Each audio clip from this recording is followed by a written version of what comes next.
A nice, good cruise. A good way to just let it all go, let it all hang out, and just relax. I was a big fan of cruises. It was one of my favorite ways to travel and one of my favorite kind of trips to go on to. I'd been to all parts of the Caribbean, the Bahamas, Puerto Rico, Jamaica, the U.S. Virgin Islands, British Virgin Islands, Grand Cayman Islands. I absolutely loved it every single time. I had such a tremendous time every time I went. This time I decided to take a nice trans-Pacific cruise from San Diego all the way out to Hawaii. I'd never been I had never cruised the Pacific, so I figured this would be a good opportunity. Plus, I loved Hawaii. I'd been there several times before and couldn't get enough of it almost. We shoved right off about 9 a.m. in the morning. We left port and made our way into the open Pacific. Ah, paradise. You could just feel the sunlight slowly caressing your skin. Just that amazing ocean breeze just whirling past you. Nice, warm, and dry, not a single ounce of humidity in the air. Ah, this beats the office any day of the week, I thought. So amazing.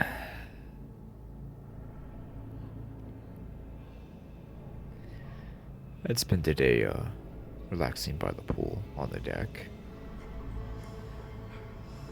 just admiring that gorgeous dark blue water, that dark blue ocean water, as we cruised past it just like butter. Ah, that gorgeous sunset. One of the shipmates invited me to a nice little party at the bar and nightclub that night, and I accepted and, didn't really think much of it. We had a good time. Club closed at about 2 a.m., but the bar stayed open until about 3, so I was able to stay for an extra hour. There were only about 10 of us left. And my buddy, the mate, started telling this little tale. He warned of ships and boats and vessels all disappearing in the stretch in the Pacific from California all the way to Hawaii. No one really knows what happened or discovered the reason why. There were no apparent storms, no rogue waves, no vessel malfunctions, nothing. The vessels just seemed to disappear into thin air without anyone knowing what happened. John, what do you mean they just disappeared? I asked. They just disappeared? No distress signal? No survivors? No lifeboats? Nothing.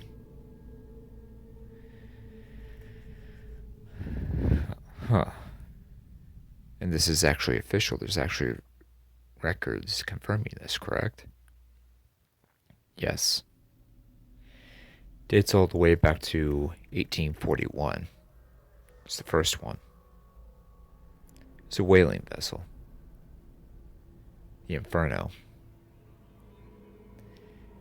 It had its time in the South Atlantic and made its way to the Pacific following migrations of whales, but no one knew what happened to it. It just disappeared. Interesting. Mm-hmm. And since then, all sorts of vessels have disappeared. Shipping vessels, cruise ships, fishing vessels, whaling vessels, freighters even. I even think one time a destroyer vanished in these waters. So yeah, that's right. That's right. That's right. The USS Hornet. That's right. That disappeared as well. Warship, huh? Yep. Well, what do they think is behind this? Your guess is as good as mine. No one knows the reason or the cause. Interesting, I thought to myself. Later that night, I made my way to the deck to take a look out at the ocean at night. It was getting late, but I didn't care. The full moon just seemed to illuminate the ocean. Stars blazed bright. But in the distance, I thought I saw something.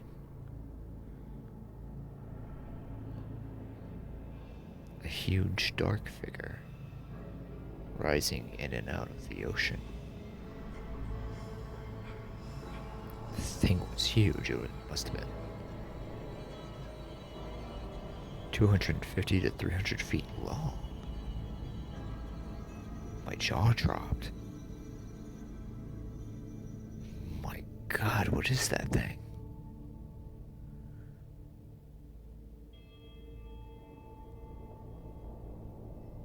I hear the massive sound of a blowhole expanding. A breath in and out. My God!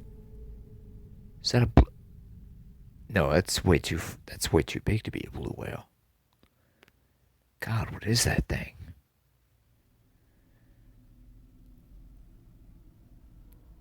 As our ship moved closer, I can make out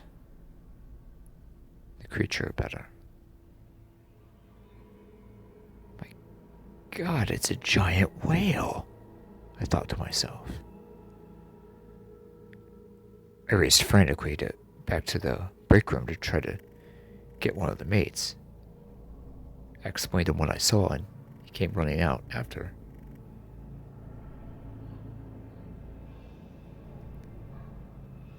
But to my chagrin, nothing was there when we returned. The animal had already swam on or dived down, whichever. I explained to him what I saw. It's this giant whale, I said. 300 feet long almost. It was just enormous. Incredibly large. I've never heard of anything like this before. Rico, I think you had a little bit too much to drink tonight, my friend. No, Pat, I haven't had too much to drink tonight. There was a big freaking whale right there. The thing must have been 300 feet long. It was big, black. It was enormous.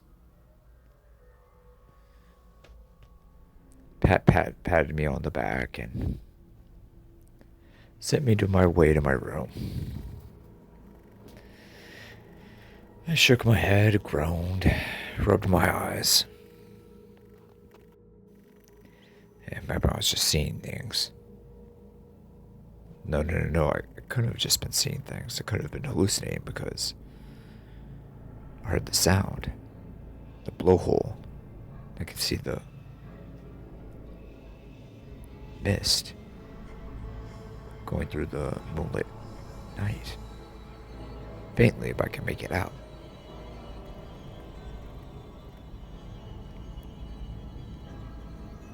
Ah, craziness. Sheer craziness. I shook my head again and went to sleep.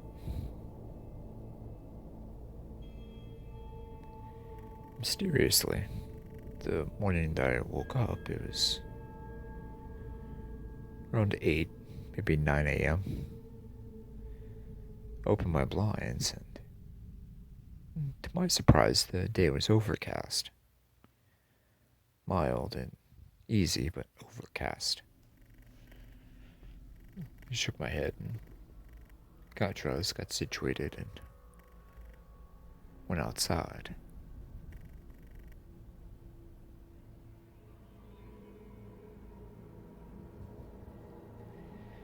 One of the other mates, Antonio, came out.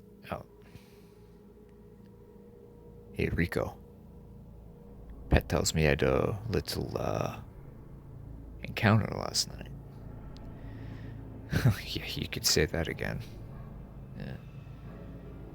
Too much tequila in the wheelhouse, eh? Whatever, Antonio.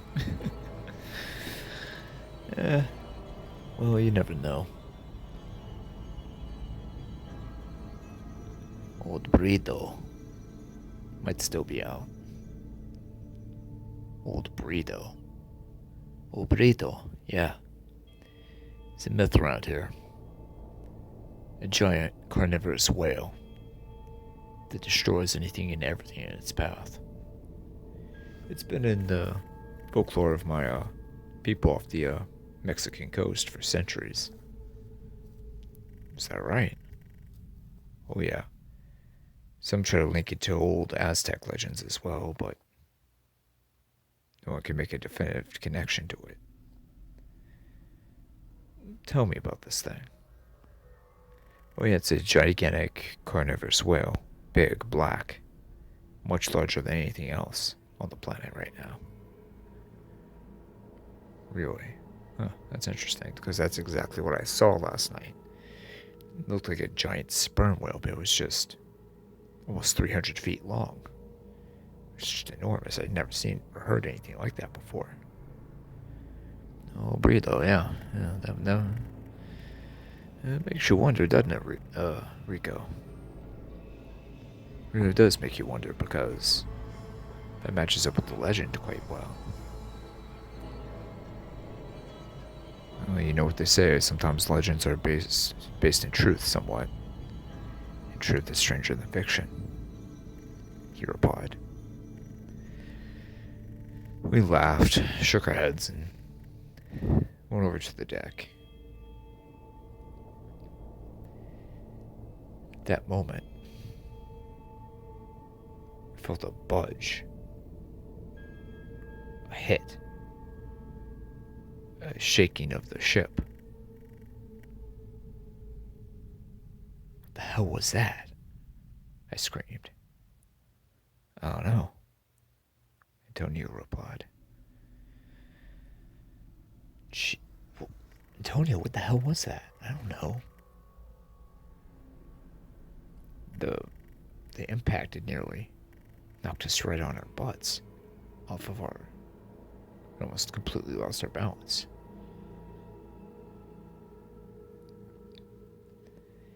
And then another. This time nearly capsizing the ship, and we fell so hard to our side that I nearly fell overboard. Antonio, what the hell is going on?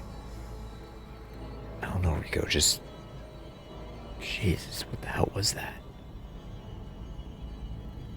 Emergency sirens had come on.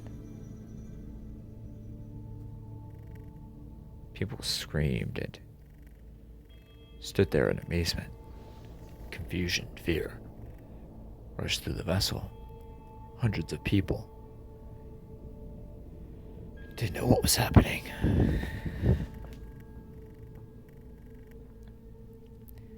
Until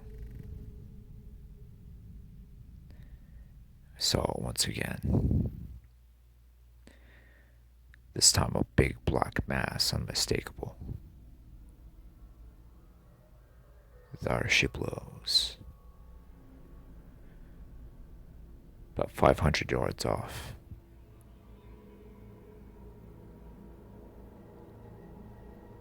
On our starboard side, heading directly to the bow.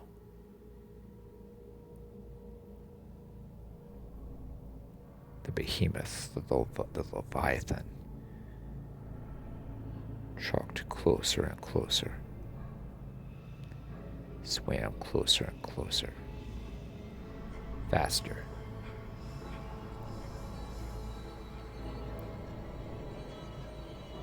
Another impact. Almost knocking the ship over on its side again. What the hell? I screamed.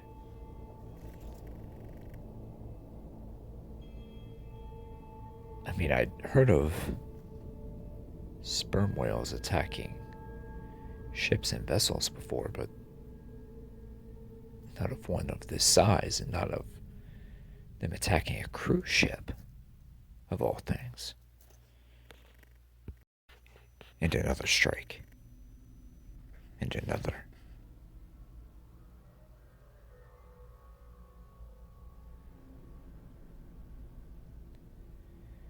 Until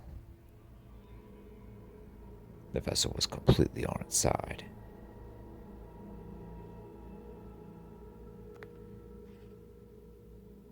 Hundreds of people went into the ocean. God, I hope the captain had time to call in a mayday or a distress signal, because we were in a world of hurt.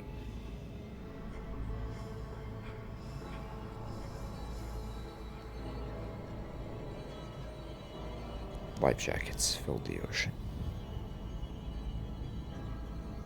Struggling bodies, hundreds of them, swaying in the dark abyss,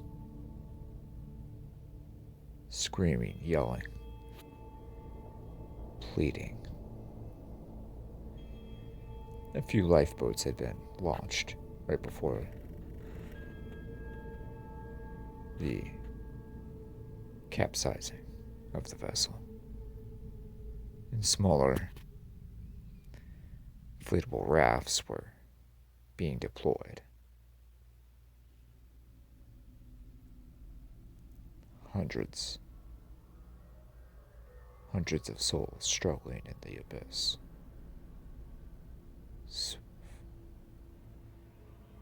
Struggling to stay afloat. Then, another breath.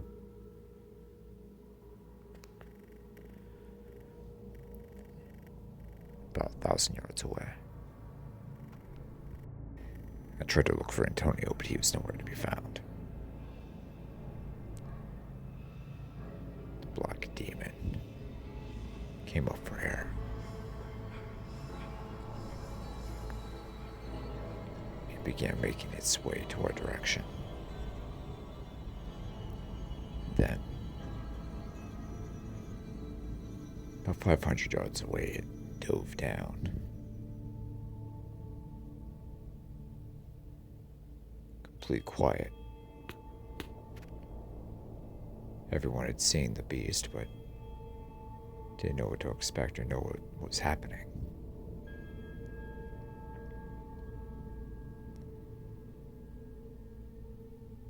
Everyone looked around. Gently. Just waiting. Waiting in anticipation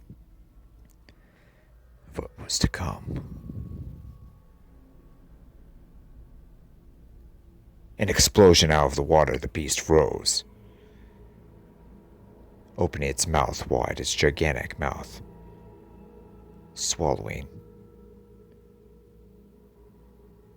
20, 30, maybe 50 people in one gulp.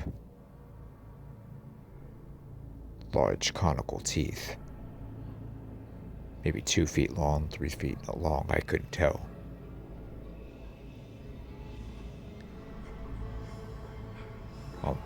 both large conical teeth on both sides of the mouth, bottom and upper. Similar to a Leviathan melville, but much larger.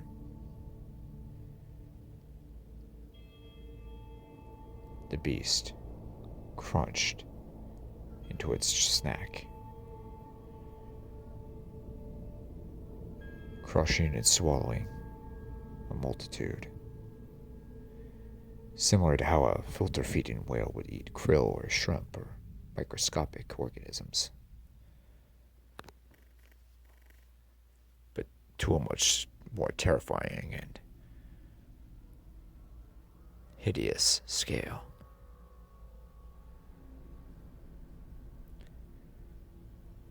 The survivors screamed.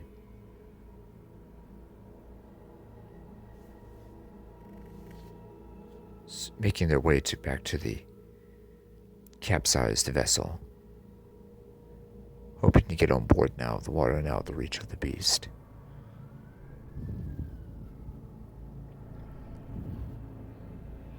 Then another volley. The beast bursted out of the ocean once more, swallowing another multitude of souls, crashing back down into the ocean.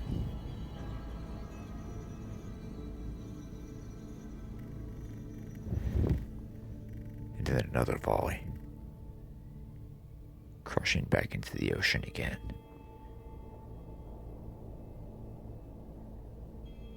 And interestingly, though, its tail fluke, its incredible tail fluke, came out of the water, smacked down onto a couple hundred more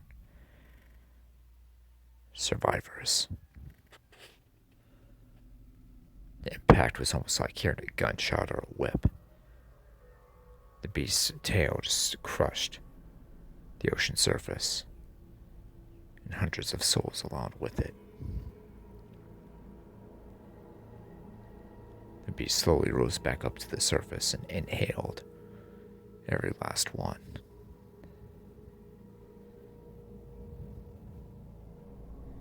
I shook my head, frantically made my way to the sinking hull of the vessel, tried to make my way up onto the side.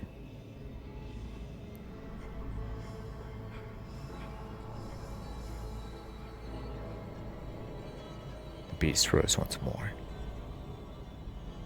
taking another 50 or 60 individuals into its mouth.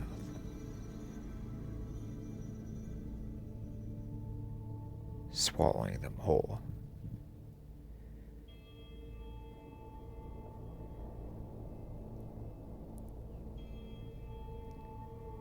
There were only about 15, maybe 20 survivors left. We all made our way onto the hull of the ship.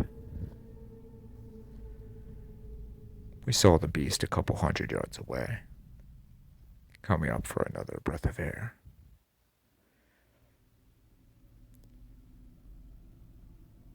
It dove down once again. Felt another impact. Another impact, and another. Beast again raised its enormous tail flukes and crashed onto the remaining survivors on board the hull. The vessel was going down. We didn't have much time. No land in sight, just the beast marauding and circling us.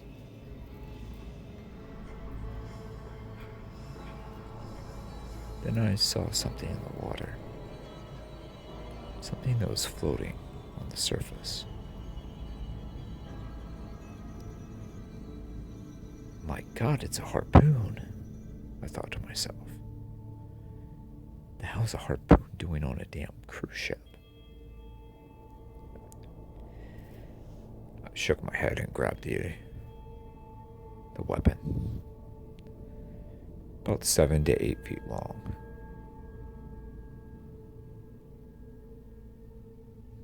It's better than nothing, I thought to myself. The vessel was slowly going down. Water was rushing to my feet, then to my ankles, and then to my knees. Once again, the beast rose and slammed its tail flukes into the remaining survivors, picking off nearly every last one.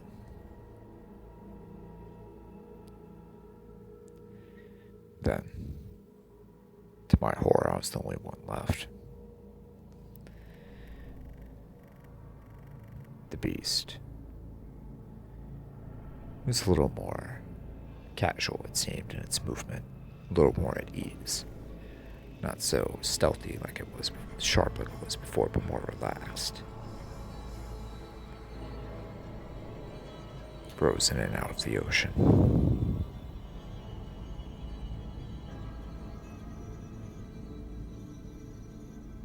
About 30 to 40 yards away, I could see it rise out of the ocean once more, its giant eyes staring directly at me. Interestingly, it was just out of range of my throwing of the harpoon, it seemed, almost as it was doing it as if it was doing it deliberately.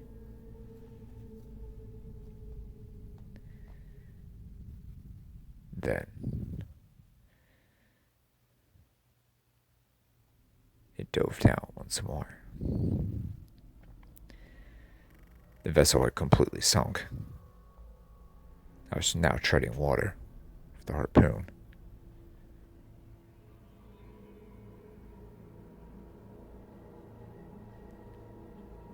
I was just waiting for the beast to come up and strike. But it didn't for some reason at that moment. I looked around frantically. I was all by myself in a long, large ocean.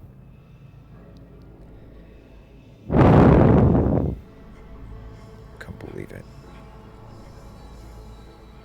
This monster had just consumed hundreds of, if not thousands of people. Sunk a cruise vessel, and I was the last one left to contend against it.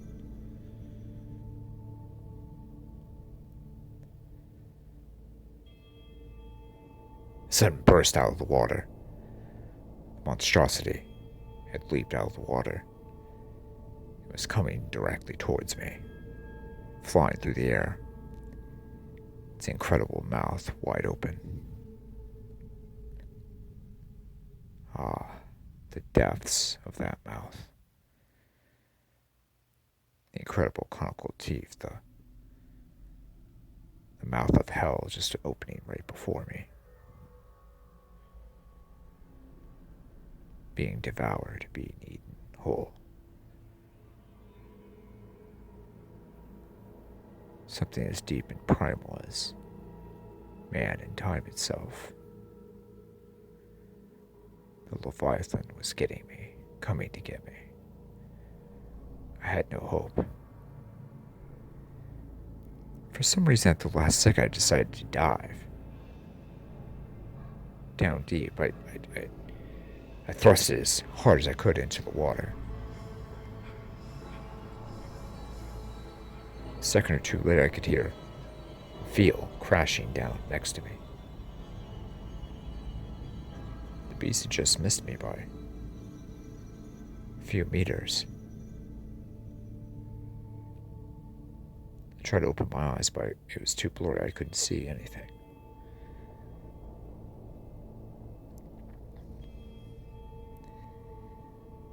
I rose back up to the surface.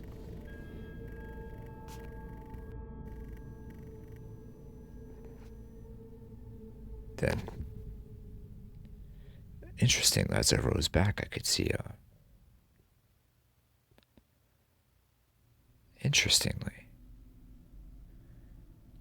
a barrier island in the distance. Typical Pacific formation. Some hills and some rocky coastline, but just a second ago I couldn't see anything. There was nothing in sight. I shrugged my shoulders, didn't question anything, and started to make my way towards the island. I paddled as hard as I could. Luckily, the harpoon had a connecting rope, and I was able to tie it and put it over my shoulder.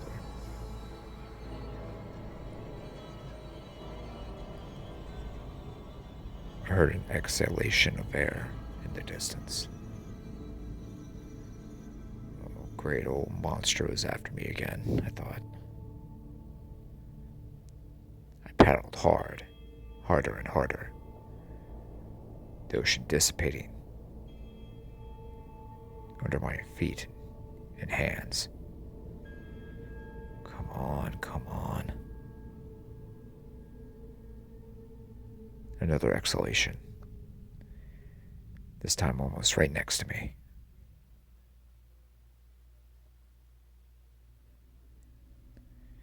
Then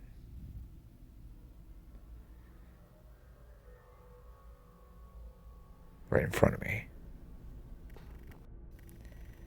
the beast surfaced. 4, maybe 5 feet away is all that separated us. The animal's incredible head and large eyes staring right into me.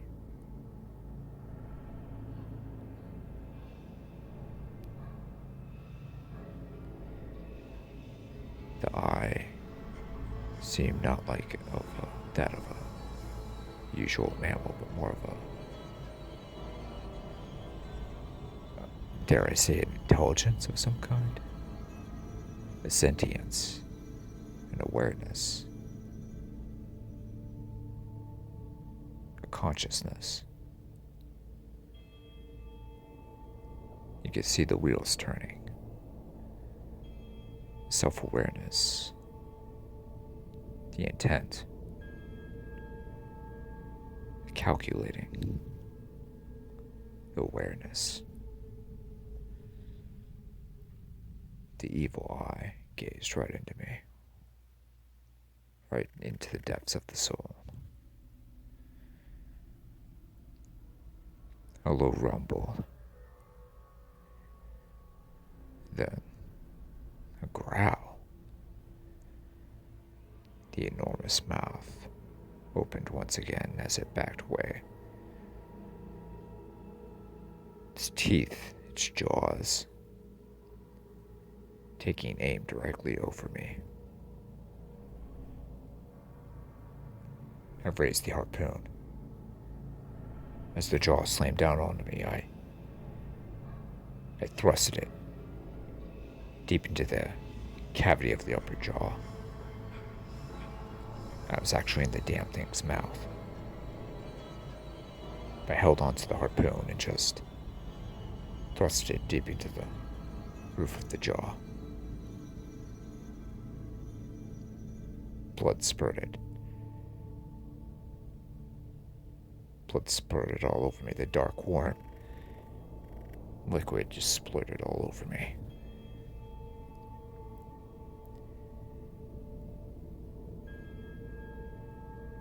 Then light again, opening.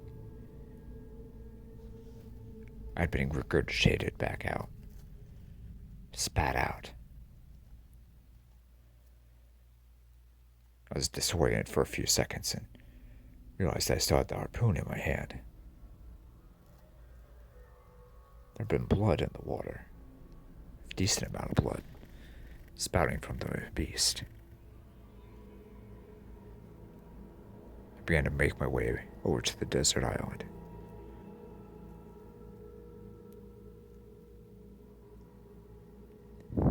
I swam and I swam.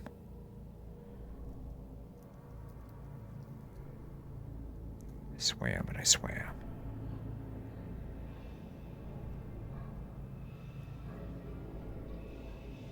I was a little over 30 or 40 yards away from the coastline and the rocks, the safety of the rocks,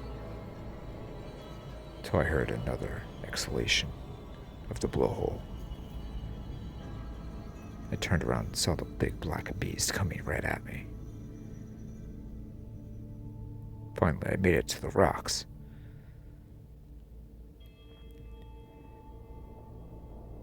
The beast exited the water once more. A short jump.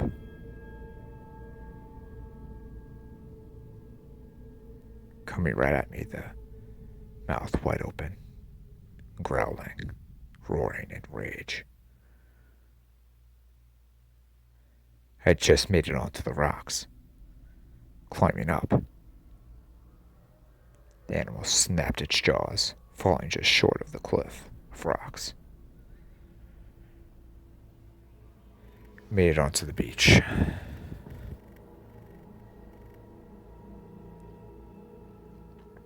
Screaming and crying, I thank God I made it on. I looked back and saw the beast swimming off. But before it exited the scene, exited my sight, I could have sworn it. I could see it turning, its eye gazing right at me on the beach, as if to say, I'll come back for you. Almost like a person would turn around and look at you, but the way a whale would. The beast remained there for several seconds. Then it went about its way, taking one last breath and diving down back into the dark abyss. I was safe. I was free. Thank God.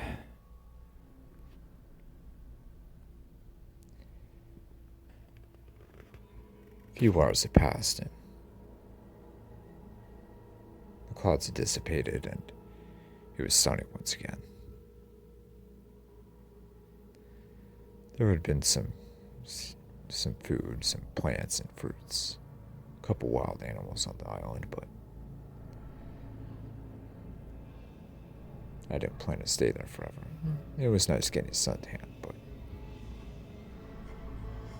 I was most likely going to die had I not been found.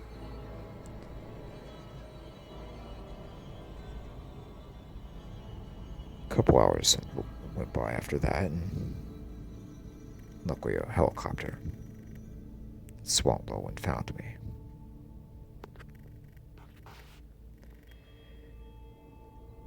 The pilot asked me what the hell happened, and I shook my head.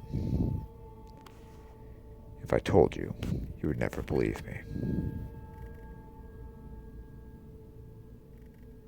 What's your name? Asked the pilot.